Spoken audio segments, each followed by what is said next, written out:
You're listening to Business Talk Radio, where we take business to the next level.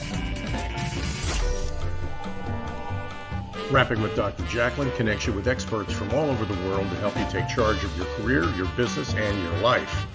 Rap along with us. Visit drjacqueline.com to learn how to become a guest or a sponsor. And now, the doctor is in.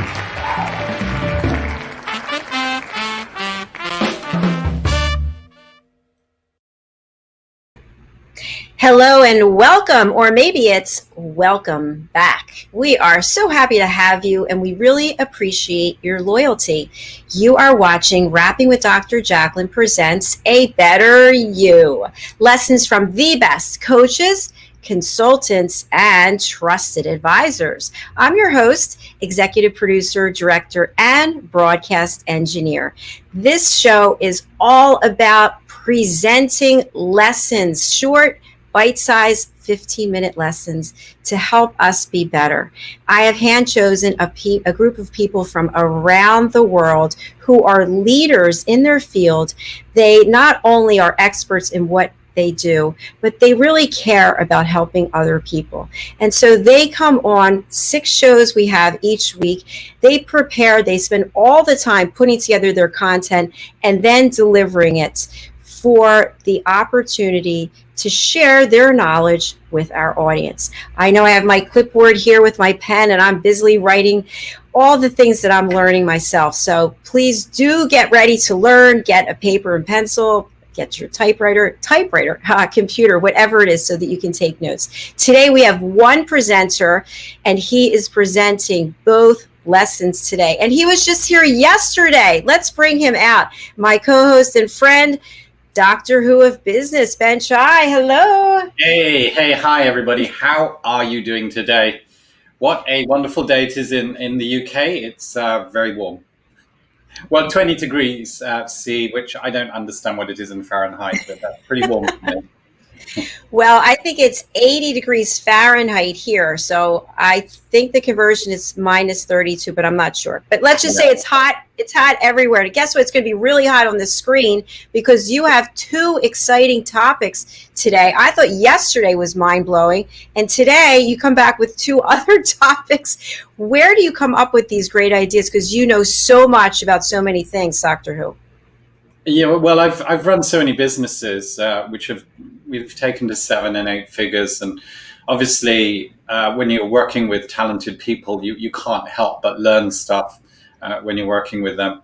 The first talk I'll be giving today is on YouTube and how to get your YouTube videos ranked. This is only the essentials of YouTube. So it's not like how to promote on your social media, but it's how YouTube will start ranking your video if you've got that kind of channel. And those learnings come actually from a media company that I used to run.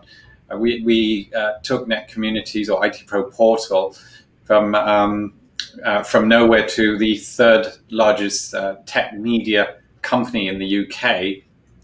And we were eventually purchased by the number 1 company. So that's where the first lessons come from. The second lesson is on angel investment. And, we get tons of angel investment. So for example, in January, we were offered probably in the region of £1 million, which is probably $1.5 million ish. I don't know what the conversion is. We couldn't use all the angel investment, but I'll be sharing why so many people don't get angel investment, because people approach me all the time for angel investment, and then I'm asking them for certain aspects of their business and they have no clue. So those are the 2 topics I'll be sharing today in this session. Thank you so much. They are fascinating. And I just want our audience to know that in addition to you being a very successful entrepreneur, you really care about people. You are always out there helping people. You've helped me so much. I can't even thank you enough. And you also are talented in other ways. You're a creative.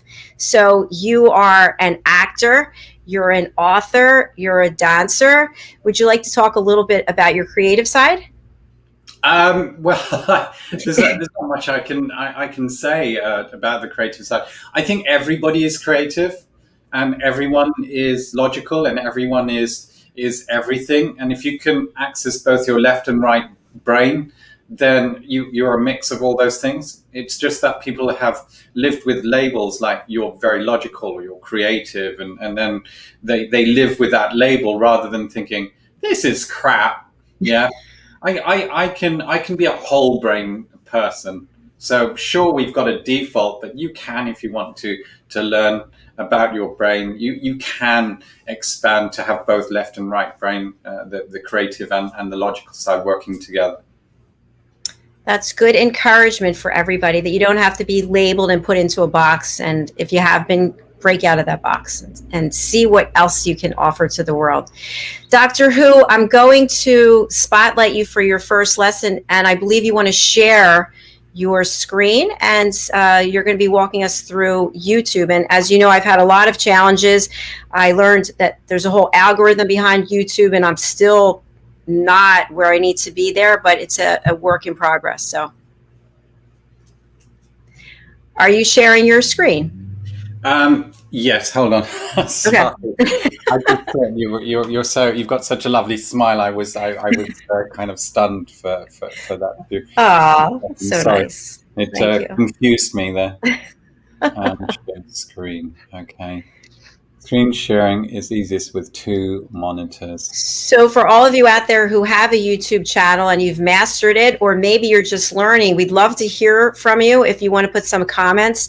Although the last show we didn't get any comments, so hopefully I'll check on my phone to see if anybody is writing in. But let us know. Maybe you have a YouTube channel that's is really successful and you're monetizing what you're doing there, and maybe you're just starting out and you need some help. So Ben, is your screen's ready to go? Yeah, I've got, let's just do this. Okay, so I'm going to share. Hooray. Okay, I'm going to leave, and I'm going to put up the timer. Let me put up the timer first, and then I'll leave. All right, here we go. Ben Chai, Dr. Who of Business, talking to us about YouTube channels. Hi, my name is Ben Chai. I'm known as the Doctor Who of Business because I've run multiple businesses and taken them to 7 and 8 figures with my wonderful teams. Today, I'm going to be sharing a little bit about social media in terms of YouTube. Now, ages ago, I used to run a business called Net Communities ITProPortal, which eventually became the third most viewed tech media business in the UK, and we were acquired by the largest business. So I'll be sharing some learnings from the YouTube channel that we had then, and also kind of the lessons from many of the other channels out there, such as Ryan, who's a little boy who opens up toys. He used to be the #1 YouTuber, earning millions. And then the T-Series, which is essentially an Indian film kind of YouTube video, and Coco Melon, which is a little nursery rhymes business. And again, all these YouTubers and YouTube channels, they just literally have millions and millions of views and followers, and they're just amazing.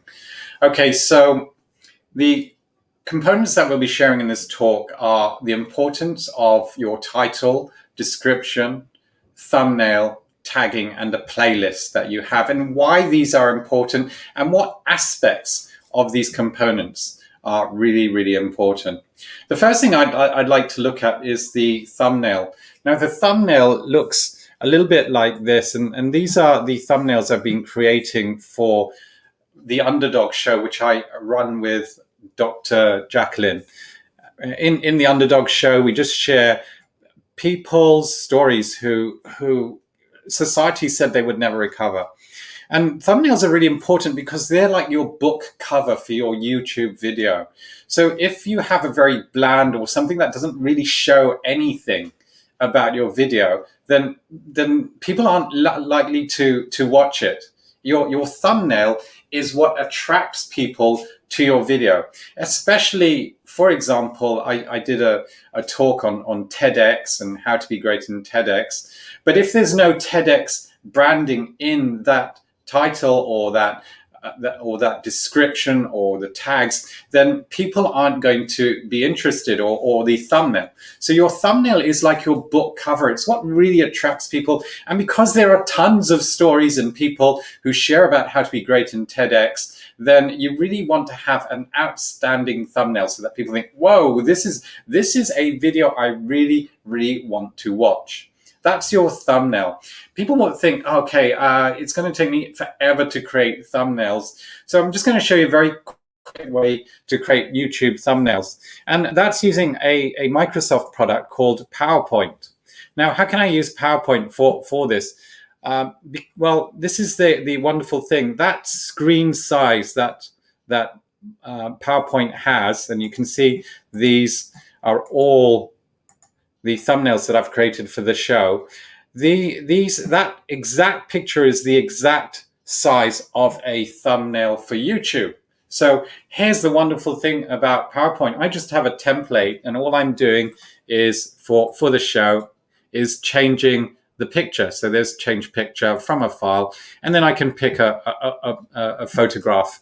Then all I have to do is think of something interesting for people to watch as a title. So I've got a picture because, hey, this is YouTube, and also some words. Now, the words that I've got are particularly large here. So this is a 75 point for the thumbnail.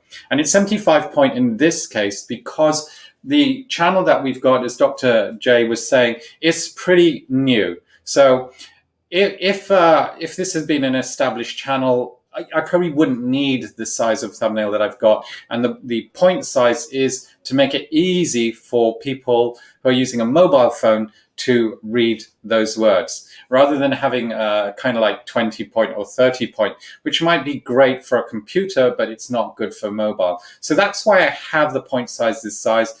As I said, the more famous your channel becomes, the less that you need to worry about the size of the words. So the thumbnail, your book cover, it's what attracts people to your video, especially when there's tons and tons of other videos competing for your space.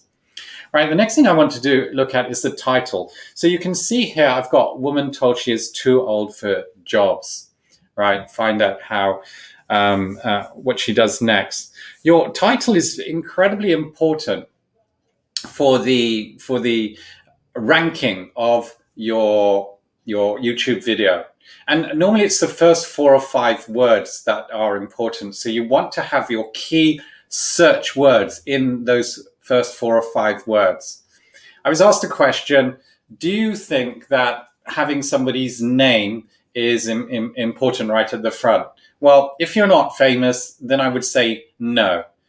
When I was at Net Communities, no, I was a different company, sorry. It was a cybersecurity business, and I handled their social media. I wanted to make sure that if anybody Googles a certain person or does an internet search for that person, then they would always come to our videos. So I would put that person's name right at the beginning of the YouTube video. And sure enough, that worked. When anybody searched for that person, boom, it went straight to our YouTube channel. So you have to think, what is the purpose of your title?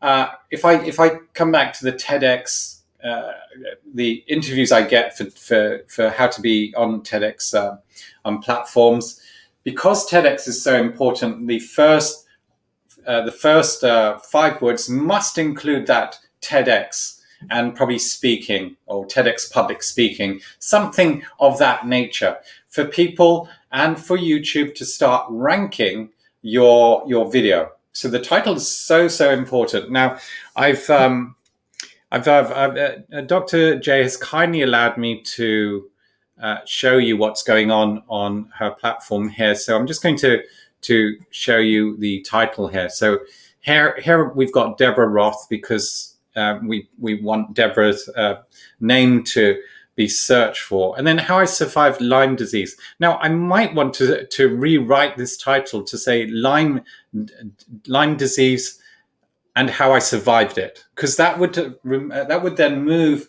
Lyme disease right to the front. These titles are constantly a work in progress. And when you first run your YouTube video and build your YouTube video set, the only thing you're concerned about is your content. So you don't really get involved in these little aspects until you're thinking about, oh, actually, my videos aren't really ranked compared to other videos. Why is that? And then you go back and you reverse engineer them. So you start editing these titles and so on. So the title, the first 5 words, really, really important. And I've just showed you how I might want to rewrite this particular title. This was a title created by me. And I was thinking, oh my goodness, I really need to rewrite that. Unfortunately, YouTube allows you to rewrite these things. So the title, very, very important for ranking. Description, that's the next bit. And again, the description, normally YouTube will look at the first 100 or so words for ranking your video.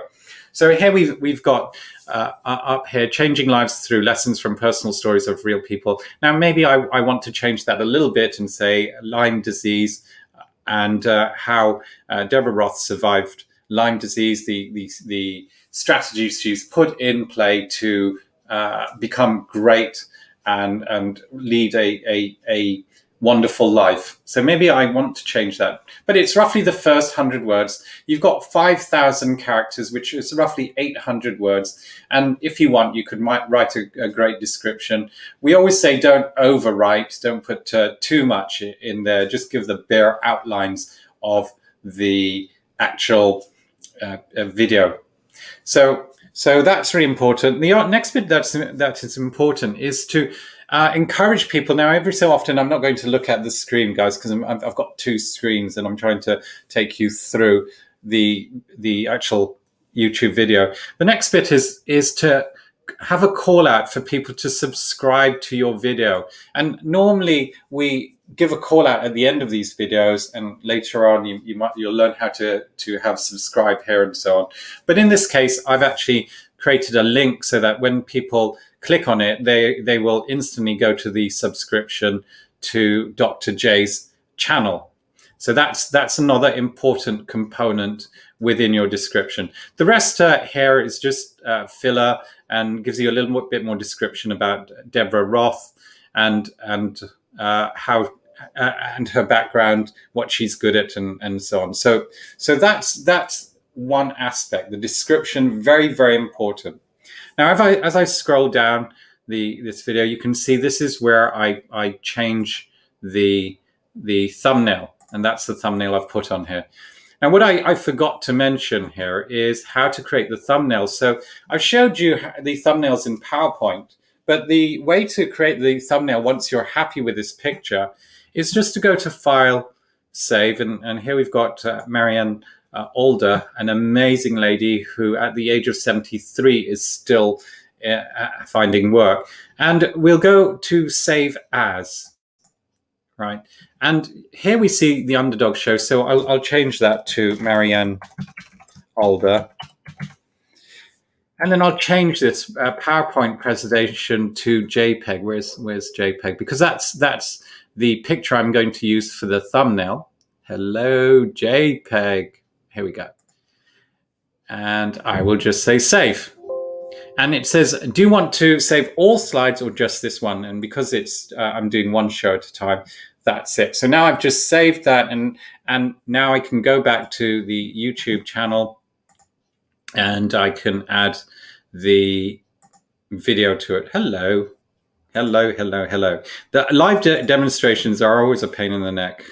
So that's where I can now change, and I can find any other pictures here. By the way, these are Instagram pictures, and if you are a user of PowerPoint, PowerPoint also has an Instagram template which you can use for your social media. Okay, so let's go on further down and let's go to show more.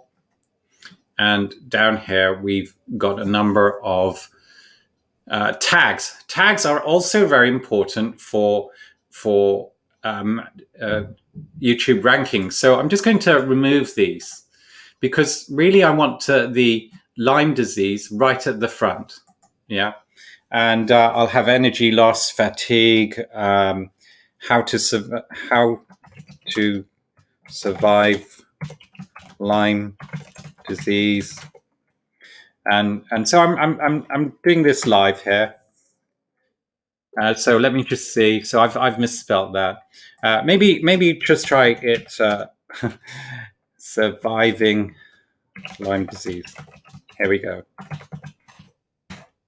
So these are very important aspects, and if I want Deborah Roth also to be in there, then I'll write Deborah Roth, then Chai, and I actually like to say Jacqueline Kerbeck, because that will pick up Jacqueline, whether that people have said Dr. Jacqueline Kerbeck or not. So I don't have to have the full amount. So your tags are super important for ranking in your YouTube video. Finally, I want to share about playlists. Now, my TEDx has had over 400,000 views. And that's because I've got 200 playlists of that TEDx talk. Now, what is that? What is a playlist? Well, if we go to playlists that Dr. J has been creating, we can see playlists are a series. So here's the Underdog Show. And a playlist is just simply a list of videos that somebody can play. When you share, for example, Megan Sandwich, employed to be a scapegoat on the Underdog Show. So when we share a video, if we share the video using maybe a small URL, then we can share that video. And because it's in a playlist, if people are interested in that particular, if you like, video, then they're more likely to be interested in all the other videos. So that's why we normally share a playlist when we're sharing the videos. All right, I hope that was useful to you. In this session, we've covered some essential YouTube video components to get yourself ranked. We've talked about the title, and we said how really the first 4 or 5 words are really important in the title. We shared about the description, and we talked about how the first 100 or so words is important. We talked about the thumbnail being the book cover for your video and how that visually attracts people. And then we talked about tagging and how, again, the first few tags are very, very important because that's what the SEO is looking at first. And finally, we shared about the playlist and how important the playlist is when you're sharing a video. I hope that's been useful to you, and I'll see you after the break for the next talk. Thank you, Ben. We are going to take a break. I was busily writing down notes. I learned so much that I want to just talk to you about a few things when we come back, okay? Yay! Yay! All right, stay with us. We'll be right back. We're going to hear from 2 of our sponsors and then more from Dr. Who of Business, Ben Chai. The world of healthcare is benefiting us in many ways, but the risk of becoming a victim to an airborne infection is increasing at a fast pace too. There are threats from viruses, allergic pollen, and chemicals which cause you loss of health, income, business, mental health, family and friends. All are at stake. One solution to this threat are the BV Air Sanitation Placide-based systems. When you call our team on 0208 104 3253, you find out about the amazing protection available. Protection that uses certified Battlefield, tested, standard and customized air disinfection systems for your personal and business use. Each system uses a filterless technology known as Placide, which attacks all airborne particles with microlighting to destroy and eliminate viruses and other harmful particles in your office, transport and home. You also benefit from extra bonuses such as low running and maintenance costs, no regular filter and part changes. You get to work with our trained experts and professional staff and be made aware of the latest in airborne protection and disinfection strategy. Keep yourself healthy by working with our trained experts and Placide virus killing systems, which keep you safe from airborne viruses. BV Air Sanitation Limited.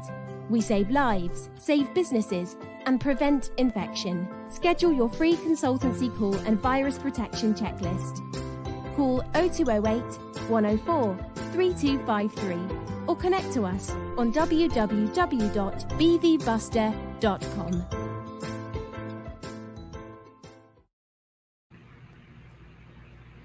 Hey, Hey, we're back. How are you? we're back. We're back. So, in We're our back. first segment here on A Better You, lessons from the best coaches, consultants, and trusted advisors, Dr. Who of Business Ben Chai just walked us through my YouTube channel and showed us how to create a title, a description, a thumbnail. I seriously know very little about tags. That was completely eye-opening. So my question for you is, Dr. Who, if someone like me, let's say, doesn't have the resources to hire a whole team of people to do this, right? Like, you're putting a ton of work and time into what you're doing, which is amazing.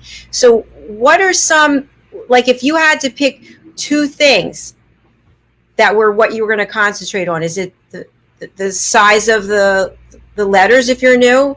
Is it the picture? Is it the title? I would focus on the title and the tags, and it does take a couple of weeks for it to kind of get picked up by the YouTube algorithm. So you won't see lots of immediately you put TEDx insights from Ben Chai. You won't see the video ranked until for a couple of weeks. And I like how you put this. Oh, yeah. sorry, go ahead.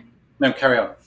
I like how you put the subscribe. I never do that. You put subscribe right in there. Yeah, I've noticed, because quite a few of my friends have subscribed to your channel because they see the. Otherwise, people just forget. They don't do that. So, for example, you've got Tony Liu, who's he's an amazing guy. He does lots of music. He's in the music industry. He's not part of 529 Club. He doesn't know anything about it, but he's a guy I met in another world. Oh, interesting. Yeah, he's supposed to be on the show tomorrow, but my co-host has the day off. So something else I wanted to mention, I never knew about PowerPoint. So for PowerPoint, and I know you're going to go into another lesson, maybe we'll do this another time, but I'm interested in how you found the size of the photograph. What size should that be? How you created made it round, and then how you have this box. It's a nice size box. Like, I don't know anything about these things. So yeah, so we're very fortunate. PowerPoint has a lot of templates. I mean, I'm just using one of 5,000 templates. So I literally can have anything I like. It's probably better to have a customized kind of thumbnails, but I don't have time to create constant thumbnails. So it's best for me to use a template. The square box I've created myself, but again, it's a template. So now I just type and change the words in that square box and resize it depending on the number of words. Good to know. Okay. Yeah. But all the pictures in PowerPoint are YouTube size pictures. I won't get into the pixels, because then you don't need to worry about pixel size. Okay. Good to know. By the way, we do have a comment, and it's from me.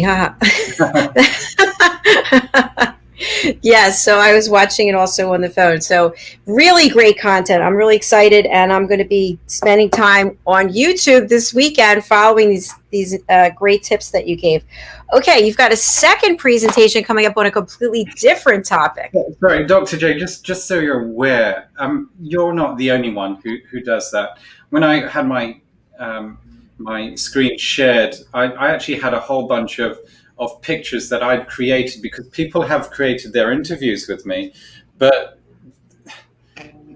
they don't get that much traction unless I share it in my social media, and I can't use the video that they've got. I can't use their thumbnails. So I'm forced to create my own thumbnails when I'm sharing those interviews with me, so that people think, oh, this is exciting or interesting or whatever.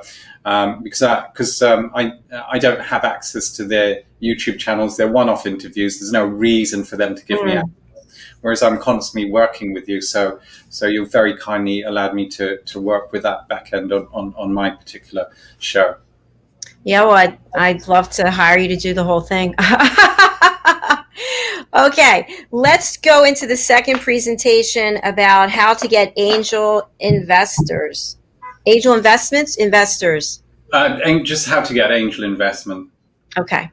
All right. Do you need to share anything? No. Okay. No, I'm going to put the timer up and then I'm going to leave you to your presentation. All right. Here we go. Hi, my name is Ben Chai. I'm known as the Doctor Who of business for the multiple number of businesses that I've taken to 7 and 8 figures. In this session, I want to share about angel investment because people are constantly coming and asking for angel investment for their projects. And really, we have to kind of ignore most of it. It doesn't kind of work out. And the reason is very simple. They don't know what they want. I'll give you an example. Just yesterday, somebody said that they were looking to raise some angel investment. And I said, how much? And they said, as much as I can get. Instantly, nobody is going to want to work with you. You need to be specific with the amount. The next thing I asked is, what is the investment going to be used for? And they said, oh, I haven't thought about that. So again, no angel investor is going to want to put money your way unless they're a friend or family members, and it's kind of like a really a charity kind of investment. The third thing is the actual return on investment.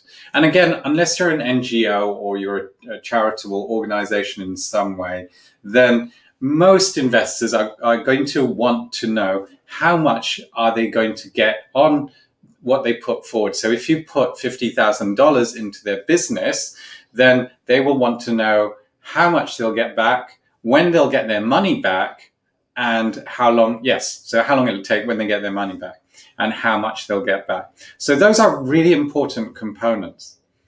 Now, if you can work that out, so rather than saying I need $100,000, normally it's going to be like $174,000.36. Sorry, 36 cents. I'm trying to work in dollars and pence at the moment. That's so crazy. Normally, when you do your calculations, it's not going to be some round number. So you can share the spreadsheet, if you like, with a potential investor, and you can say, hey, this is how much we need. You can round it up if you want, and that's important. Now, at the start of this year, in January, February time, we needed to raise just under £1 million, which is roughly $150,000. And we needed to raise that money in 2 weeks. So because we had all of those components in place, and I'll share a little tip in a minute of also why we were able to raise that money really quickly, because we had all those components in place, the specific amount we needed, what the investment was going to be used for, and the return on investment, we had in excess of what we needed for this project. And actually, this particular project was a real estate project. We also not only had those amounts, but we said the return on investment and when we would give people their money back. And finally, and this is very important, we also de-risk people's investments. In other words, we underwrite their investment. So like, what happens, what security does an investor have if your business doesn't work? And we know so many people who don't offer any kind of security. Their business goes under, and instantly they don't have any more friends who've lent them some money because the person really wasn't interested in protecting those people's money. I just heard the other day how a person was asked for a certain amount of money, and the investor who took the money went and bought a Lamborghini. So this is the other thing. In the 2000 .com boom and bust, we saw that many people were using the money, the investment finance, to buy flash cars. And their reason for that is that you needed to look good in order to attract great business. This is the biggest BS that you could ever find. So if you're going to be thinking like that, then investors are instantly out. Or if they see that you've now bought these flash cars rather than spending the money on growing your business, again, it's very unlikely that they will come back and give you more money. What does that mean? Well, we've had an investor who started out, I'm going to share everything in pounds, but it's kind of like 1.5, 1.2 increase on the dollars. We had an investor who started out with 50,000-ish investment. Then a couple of years later, it went up to 200-ish. And then today, this person is now a JV partner with over $1 million investment with us, and money that we need to use to help bring products into this man's life and his business partner. So over time, if you look after people's money and you're doing exactly what you say you're going to do, in other words, give them the return on investment, protect their money, then it's very likely they're going to invest with you again and again and again. I remember being approached by a guy. He said, look, Ben, I need, what was it? He wanted about 100 grand in investment. And I said, oh, right, you've got 4 of you. Can you explain to me how much you guys are putting into the business? And they said, well, we're not putting anything in. And I'm saying, okay, now I know your jobs and I know how much you earn. So help me understand why you don't want to put any money into your business. This guy got very angry with me eventually. He also kept going on and on to me about how he knew all these billionaires. And I'm saying, well, why don't you ask your billionaire friends for the money? Because they would also give back to him the exact same feedback that I gave back. I need to know what the money's for, when I can get my return on investment, and why you're not using any of your own money. And that's the next component. Most angel investors want to know how much you're committed to your project, how much money that you've personally invested into your business, because they want to see how committed you are. And if there's no financial commitment that you have, then there's no real reason for you to have that passion. And you know, here's the thing, all businesses have challenging points. We grew a property business, which in the last 5 years, from 0 to probably roughly 5 million in assets. So we don't have cash. Don't ask me for cash. So it's in asset. But in these first few years, it was challenging. Nobody knew the business. So hardly anybody would want to invest in the business. Sure, I had my personal brand, which attracts people because I've looked after their money before. But over time, here's the great thing. I play less and less role in that business, and my teammates have attracted tons of angel investment. So how did they do that? Well, I'm going to keep going over this again. Be specific with the amount, say what the investment is going to be used for, give the return on investment, and have a little summary. So normally, as angel investors, they don't want 50 pages. They just want like maybe one page overview, a little bit about the business, why they should invest in you, and the other components that I've mentioned several times already. They want that 1 page, well, or 2 pages max. Now, if they're interested, they'll ask for all the other components. You can have a look at some of our proposals on proportunities.co, and you'll see some of the proposals that we write for people in the property industry. Once you've written your 1 to 2 page summary, you can give it out to potential angel investors. And then you can say, hey, listen, this is how much we're interested in. You can either use a direct approach and ask them if they're interested directly, or an indirect approach. You can say, hey, look, this is what we're trying to do at this moment, Do you know anyone who would be interested? May I send you our proposal so that you can share it with other people who you think might have an interest or have some spare cash? Because let's face it, the banking interest at the moment is non-existent. Certainly it is in the UK, maybe 0.001% for banking interest. So anything that we can give that increases that interest amount is of interest to many people. Now, we don't give the largest amount of return on investment. And this is quite interesting because we want to create a sustainable business. There are people who offer much more interest on people's investment, but we've seen those people eventually go down and lose people their money. So we're very, very conservative in how much we're willing to offer people. But because of our conservative system, we've continued to grow and get further angel investment for this particular business, where we've managed to buy many, many properties without using any of our own money. All right, so finally, I want to share why over the 5 years we were able to increase the angel investment. One thing I taught my team to do, which is something I used to do, I don't do so much today, is to regularly post something about your business. If you've got a Facebook account, sure, you want to share some of your stuff about friends and family and so on, but also, share something about your business. Do it at least twice a week. So in the property world, we would share about a house we looked at. We would share about lessons that we'd learned. We'd share about how a builder ran off with some money that belonged to us. We would share all the lessons that we had.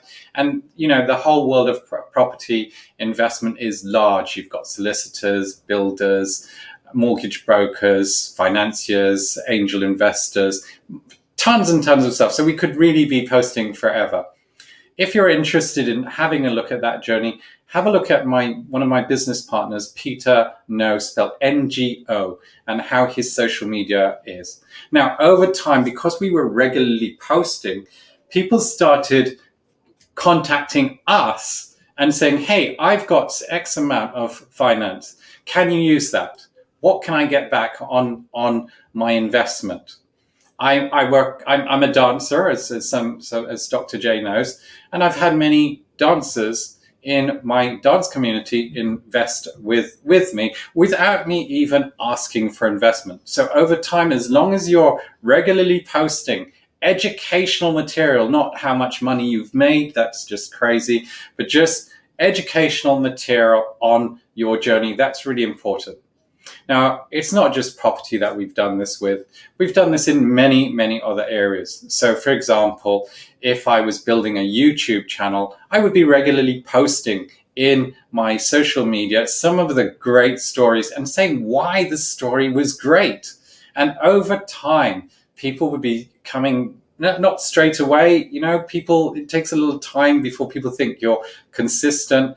But over time, because of your social media presence and constant posting of some great, great tips from your media business, again, you will attract angel investment.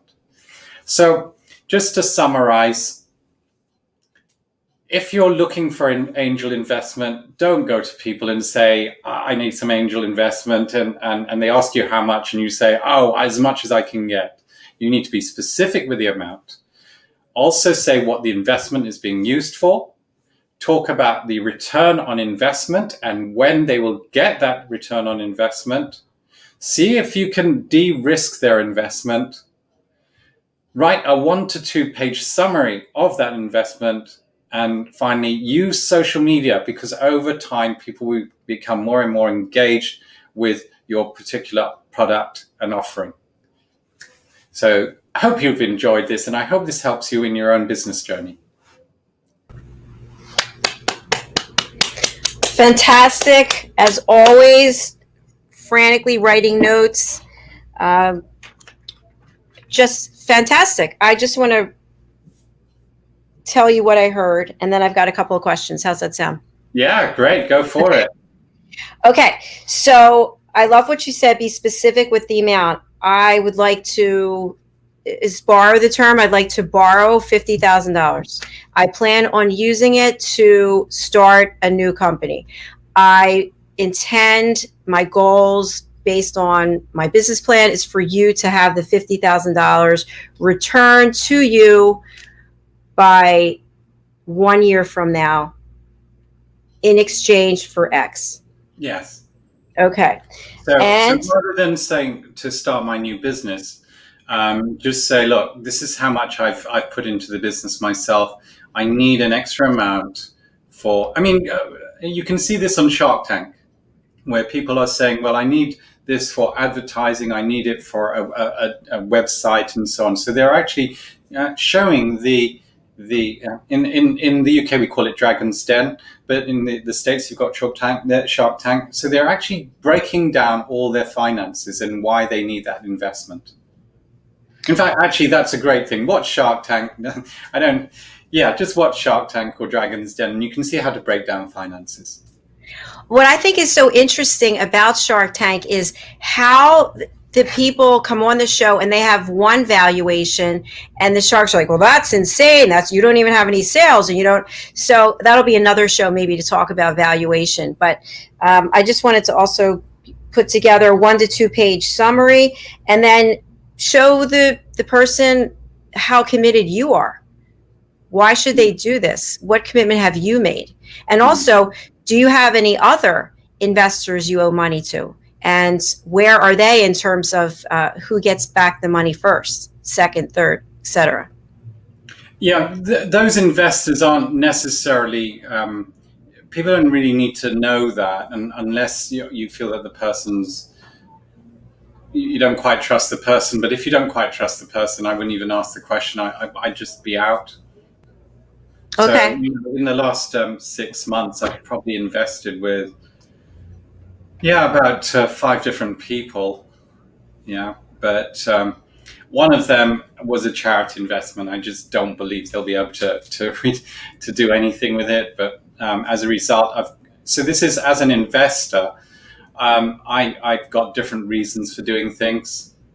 Yeah, so even sharing education on shows doesn't particularly bring me any revenue, and many of the coaches get very annoyed with me because I'm actually sharing great gems which they wouldn't necessarily do unless they got paid for.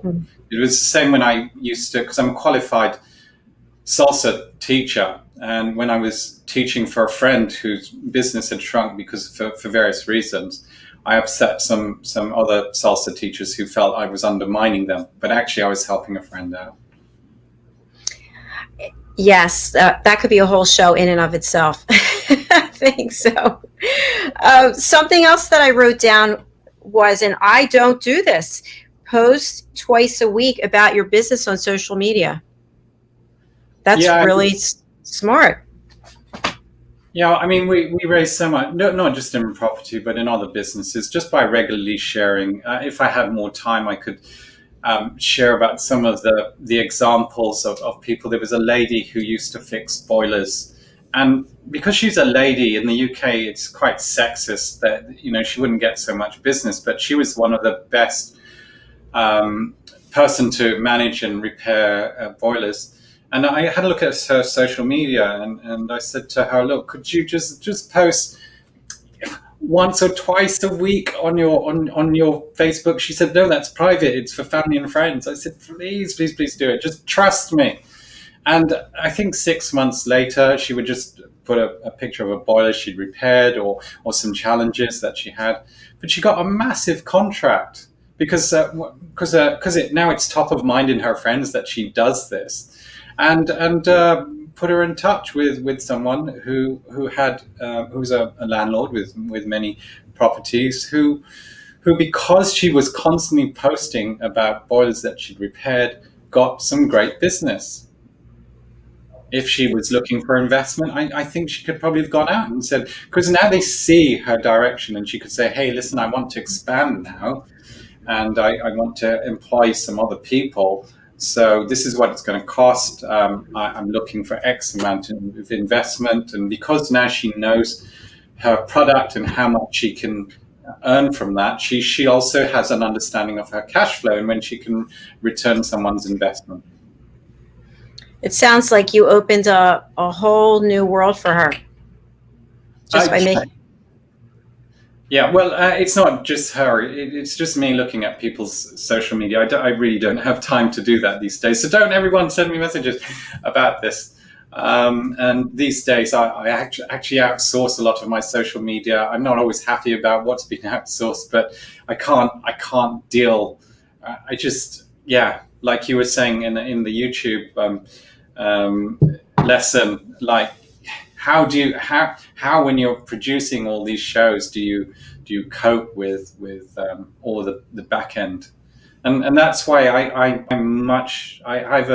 rather grow slowly. You know, the tortoise and the hare. Yes. Yeah. I'm so into the tortoise and hare story because I've given talks about this. The problem with the hare is they're going so fast that eventually they just run out of energy. They run out of energy. They run out of money. They've grown so quickly that they cannot cope with the demand, and that's why I was more pleased with the slow growth of the property business, where people are starting out. They've made lots of dollars in the first year or so, but I've also seen them equally just crash because, again, when you're going that fast, this can go to your head. When you're making tons and tons of money, it literally goes to your head, and you feel that you're unstoppable. And then because you don't protect yourself, yeah, I've just seen so many crashes. If we look at Microsoft, Amazon, Apple, even Warren Buffett's business, all of them took over 7 years before they became multimillionaires. So I'm very much into the slow growth and understanding processes and systems and so on for a business. I think it would be a great lesson for you to come back with. You just made a really good point that if you're starting a new business, and a lot of people did start new businesses during the pandemic, and you can't expect that you're going to be an overnight success. And I've heard 2 years, 5 years, 7 years. It's certainly not going to be less than a year, I would think. So maybe you could come back and share another lesson about how do you continue to persevere when you're going through all these different stages of growth, but yet maybe it's not being monetized as quickly as you would like. Yeah. I could probably do that. Fantastic. But not anytime soon. All right, well, just putting it out there. So you did 2 lessons yesterday, 2 lessons today, and you're on the schedule for this evening. So my hat is off to you. I don't even have a hat on, but if I did, I would take it off. Oh, thank you. Well, if you had a hat, you'd look great in it, so I'd keep it on. You know what? I have a lot of hats, but I can't wear them because of these headphones. Yeah. They should invent a hat that you could wear with headphones. You haven't been wearing any of your hats, by the way. You were wearing them for a while, and then it just stopped. Well, only because I thought it was funny with Ralph, because he's always wearing a hat, so that's why I did it. That was funny. Yeah. All right. Well, 2 fabulous lessons, Ben. Thank you so much. Would you like to share anything about what's going on at Clubhouse starting in 7 minutes? In 7 minutes, yes. In 7 minutes is the musical theatre competition. This is the last time you have to audition on that stage. You just turn up, have a backing music to a musical song. Doesn't matter, as long as you can share a story in that song and produce something that engages the audience and the judges, and you'll get into the semi-finals. Unfortunately, last week the competitors were so good that yes, it they was were very difficult for the judges, and we've got top judges who've choreographed and scripted for musicals around the world. So if you're interested, even if you're not going to take place, you can vote, and also you'll have an entire 2 hours of entertainment.